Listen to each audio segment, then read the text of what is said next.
President Joe Biden and lawmakers across the country are marking the one-year anniversary of the January 6th Capitol Riots. That's when the process to certify a free and fair election was temporarily subverted by a mob of Trump supporters who took part in those deadly riots at the Capitol building. President Biden today called out the former president for his role last January 6th. What did we not see? We didn't see a former president who had just rallied the mob to attack, sitting in the private dining room off the Oval Office in the White House, watching it all on television and doing nothing for hours as police were assaulted, lives at risk, the nation's capital under siege.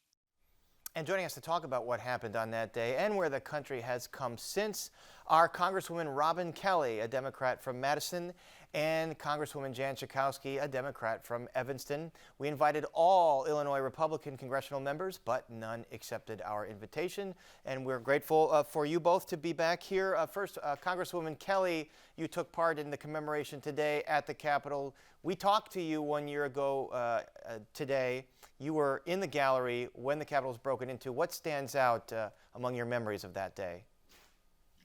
Well, when I walked into the Capitol that day, I thought I was going to see something very positive, and then wound up on my hands and knees with my other colleagues, staffers, cameramen, and reporters. And I know it went through my head because I've worked so much on gun violence prevention. Is this the way it's going to be? Meaning, could this be the end for me? So that stands out, and just I guess it was so unbelievable that it was even happening, and it's still unbelievable today that it happened. Congresswoman Schakowsky, the memories that are most present for you about that day?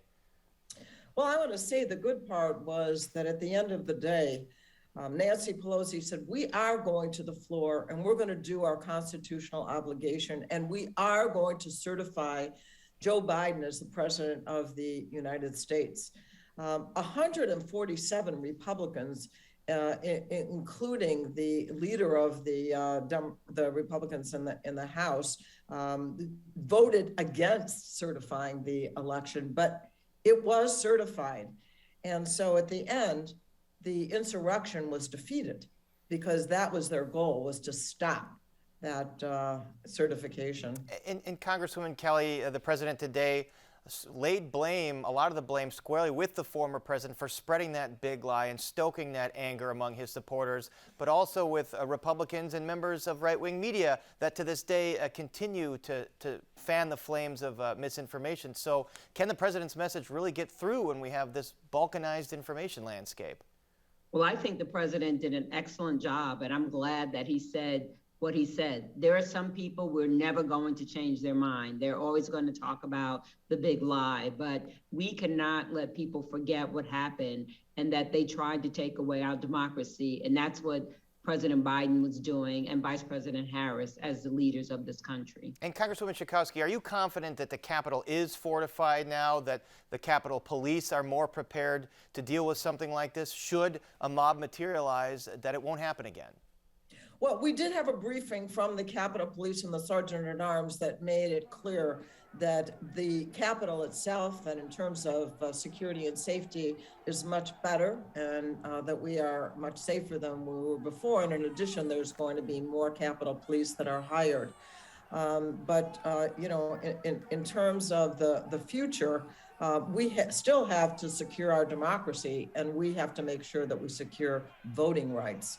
That's what we really need to do in our country next. And I'll get to voting rights in a second, but another part of that is the January 6th Select Committee. Your colleague from Illinois, Republican Adam Kinzinger, is on that. They've been moving swiftly with subpoenas. Congresswoman Kelly, will they have a report ready before the midterms? Oh, definitely. I think they will have a report ready. I just spoke to Chairman Thompson today, and they are working very hard with little stoppage, despite holidays and things like that, to get the report done. They are very determined. And Congresswoman Schakowsky, yesterday the U.S. Attorney General Merrick Garland took the extraordinary step to address the public in a press conference about the Justice Department's efforts with respect to that day. Did you take away from that speech that he is looking at some of the folks that spoke on the dais that day, like the president and like Rudy Giuliani. Absolutely. I think that was the purpose of that speech that he made, to make clear to the American public that the Justice Department is hard at work.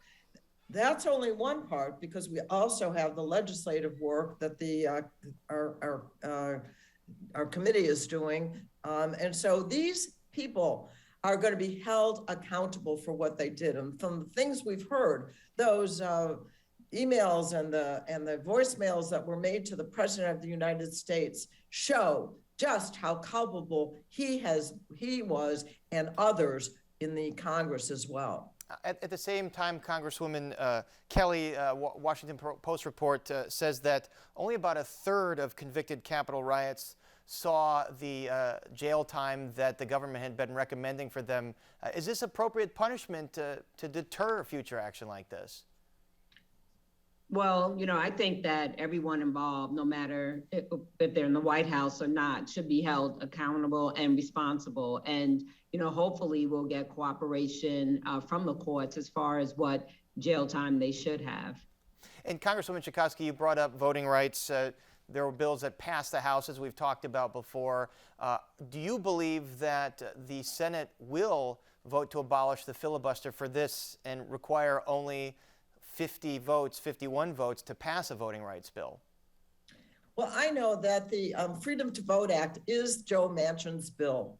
And I think it looks like that before Martin Luther King Day, that we're going to see a vote in the Senate. If it fails, and it probably will on the first effort, I think then we're going to be able to change the rules in the United States Senate and to get it passed with a simple majority, which is what it should be. And tell us exactly what the Freedom to Vote Act does. You mentioned it's the senator from Virginia, West Virginia, Joe Manchin's bill. So Joe Manchin's bill does two really, really important things. One is that it does guarantee that voter suppression laws in states will not be legal. And that it also makes sure that partisan gerrymandering will not be allowable, and actually a number of things that will guarantee the safety and the fairness of the vote in the United States. It's really actually quite a comprehensive bill. Those are the two main things that I'm concerned about. We can't have these the gerrymandering, and we can't suppress the vote. All right. What states want to do. We're going to have to leave it there. Our thanks to Congresswoman Robin Kelly and Congresswoman Jan Schakowsky. Thanks so much for joining us.